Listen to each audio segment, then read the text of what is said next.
Hello praise the Lord. प्रभु यीशु मसीह के मधुर नाम में आप सभी को प्रेमी सलाम। परमेश्वर का धन्यवाद करते हैं कि आज उसने जीवित और जीतों की पृथ्वी पर रखा। और आज मैं और कुछ बातें लेकर आपके सामने आना चाहूँगा। परमेश्वर जीवितों का परमेश्वर है। जो मर चुका है वो मर चुका है। वो मरा हुआ इंसान कभी परमेश्वर के वचन को सुन नहीं सकता। तो इसलिए मैं आपको ये बताना चाहता हूँ कि परमेश्वर, स्वर्ग का उत्तम दयालु पिता परमेश्वर कैसा है, उस परमेश्वर के बारे में कुछ बातें आपको फरमाना चाहूँगा।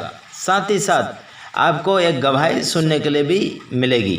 मेरे संदेश के द्वारा, प्रचार के द्वारा उन्होंने अपने जीवन में चंगाई महसूस किया, उन्होंने खुद प्रार्थना किया।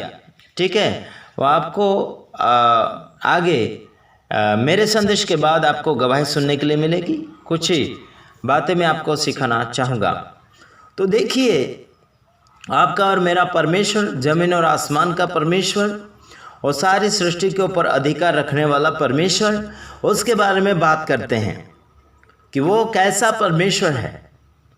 अब मैं आपके लिए पढ़ना चाहूँगा पहला पत्रस उसका 1 अध्याय और उसका 15 वचन। उसमें लिखा है, पर जैसा तुम्हारा बुलाने वाला पवित्र है, वैसे ही तुम भी अपने सारे चाल चलन में पवित्र बनो। समझ आ रहा है? जैसे आपका और मेरा बुलाने वाला पवित्र यानी यीशु मसीह पवित्र परमेश्वर है, तो हमें भी क्या होना चाहिए? पवित्र होना चाहिए। हमें भी शुद्धता की ओर बढ़ना चाहिए।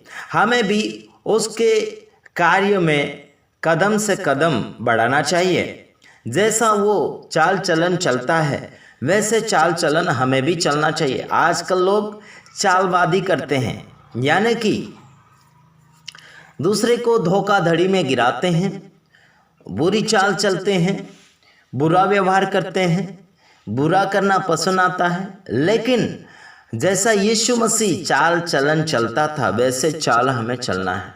आज संसार में बहुत डुप्लीकेटिंग चाल चल रहे हैं, चाहे वो धार्मिक हो, चाहे वो अधार्मिक हो, चाहे वो कोई भी धर्म का हो, गोरी चमड़ी वाला हो या काली चमड़ी वाले हो, लेकिन उल्टा चाल चल रहे हैं, यानी कि गुमराह करने वाला चाल चलन चल रहे हैं। तो बड़ा ध्यान देना है। परमेश्वर पवित्र है, तो आपको और मुझे भी पवित्र बनने के लिए कोशिशें जारी रखना बहुत ही अनिवार्य हो चुका है। कई बार बोलते हैं कि हम परमेश्वर को मानते हैं। परमेश्वर सारी सृष्टि का मालिक है। परमेश्वर सबके ऊपर आशा यही रखता है कि जैसा वो चाहता है वैसे हम करें, लेकिन क्या कर पा रहे हैं? वह परमेश्वर विश्वास योग्य परमेश्वर है। दूसरा तीमुथियुस उसका 2 का 15 वचन मैं आपको बताना चाहूँगा। अपने आप को परमेश्वर का ग्रहण योग्य और ऐसा काम करने वाला ठहराने का प्रयत्न कर, जो लज्जित होने न पाए और जो सत्य के वचन को ठीक रीति से काम में लाता हो। क्या करना चाहिए? परमेश्वर के वचन को ठीक रीति से काम में लाना चाहिए। गलत रीति से वचनों को इस्तेमाल नहीं करना चाहिए। कई बार गलत रीति से और गलत जगह वचनों को इस्तेमाल करने के लिए कोशिशें करते हैं। परमेश्वर को पसंद आना चाहिए, परमेश्वर को ग्रहण आना चाहिए, परमेश्वर को लायकात होना चाहिए। ऐसे कार्यों को हमारे जीवन के द्वारा प्रकट होना चाहिए। और संसार में सबका विकास और सबका भला करने के लिए सोचिए। अपना अपना और अपने अपनी पार्टी और अपना अपना पक्ष का बढ़ावा नहीं ढूंढना चाहिए, लेकिन सबका भला और सबका विकास देखना चाहिए। चाहे वो राजनीतिक हो, चाहे वो धार्मिक हो, चाहे वो व्यवहारिक कार्य हो, वो उसमें अच्छा लगना चाहिए, उसमें विकास दिखना चाहिए। आजकल कई बार हम लोग प्रचार कर रहे हैं, लेकिन कई पार्टियां मेरे विरोध में हैं।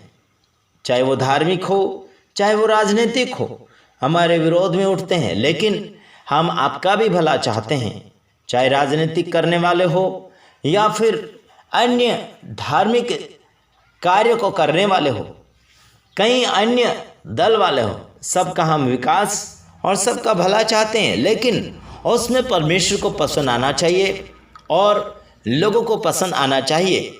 अपनी खुद की पसंद नहीं बल्कि दूसरे की भी पसंद होना बहुत ही अनिवार्य है। देखिए, तो सबकी मनोकामना पूरी करना हमारा फर्ज बनता है। तो देखिए, हमारे गांव में भी कुछ राजनीतिक करने वाले लोग हैं जो भाजपा पार्टी के हैं, उनका भी हम शुभकामना चाहते हैं। उन्हें भी परमेश्वर आशीषित करे, अच्छा विकास करे लोगों का और सबका भला सोचे। हम उनके लिए भी प्रार्थना करते हैं। बाइबल में कहा गया है कि अधिकारियों के लिए प्रार्थना किया जाए। प्रार्थना कैसी? बर्बादी नहीं, बल्कि उनका जीवन बनने के लिए, उन्हें आशीषित करने के लिए, सही राजनीतिक चलाने के लिए प्रार्थना कर सकते हैं।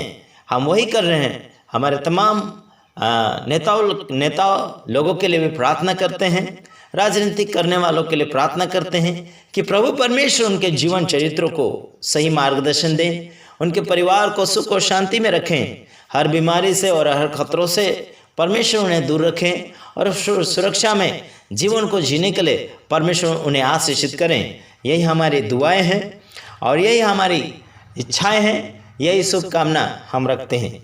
तो आइए हम अगला वीडियो देखते हैं, यानी कि अगला बातें सुनते हैं, अगली गवाही सुनते हैं जो हमारे संदेश के द्वारा लोगों को आशीष मिली है। और हमारा एक भाई हैं, उन्होंने हमारे संदेश को सुना और उनके आँखों का चश्मा यानी नज़र का चश्मा हट गया। जो मसीह में हैं, चश्मे के बिना आगे बढ़ना चाहिए। तो क्योंकि यीशु मसीह अंधों को दिखाता, लंगड़ों को चलाता है ना। तो अगर हम वो प्रचार कर रहे हैं तो उसमें हमारा गुण भी दिखना बहुत ही अनिवार्य है। तो आइए हम एक गवाही को सुन लेते हैं। Okay, welcome. ये 15 तारीख को जो मैं आपकी वीडियो देख रहा था ना,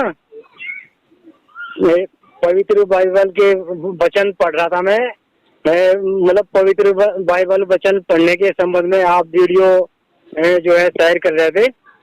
तो आप कह रहे थे कि जो है पवित्र बाइबल के वचनों को चश्मा लगा के ना पढ़ो, तो परमेश्वर से प्रार्थना करो कि परमेश्वर पिता हम जो है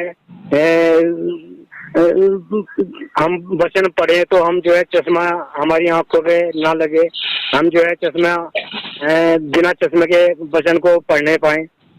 तो मैं इस तरह से जो है 15 तारीख को प्रार्थना कर रहा था, परमेश्वर पिता से दुआ कर रहा था कि परमेश्वर पिता मैं आपके वचन जो पढ़ता हूँ, मेरी आंखों की रोशनी कम है, मैं चश्मा ना लगाने पाऊँ, बिना चश्मे के मैं जो है प्रार्थना करने पाऊँ और तेरे वचनों को पढ़ने पाऊँ। परमेश्वर पिता जी से मैं प्रार्थना कर रहा था और इस तरह से जो है घुटने टेक के मैं दुआ प्रार्थना कर रहा था। तो 15 तारीख को मेरी सबसे बड़ी गवाही यही आई कि जो है मेरा जो है आंखों से चश्मा उतर गया और जो है मैं अच्छे से प्रार्थना कर पाता हूँ और जो है अच्छे से बिना चश्मे के जो है वचनों को पढ़ लेता हूँ। अब चश्मा लगाने की कोई आवश्यकता नहीं पड़ती मुझे। और 20 साल की मेरी बवासीर की जो प्रॉब्लम थी वो ठीक हो गई। जब से हम प्रभु मसीह में आए हैं तब से हमारा जो है जीवन बदल गया।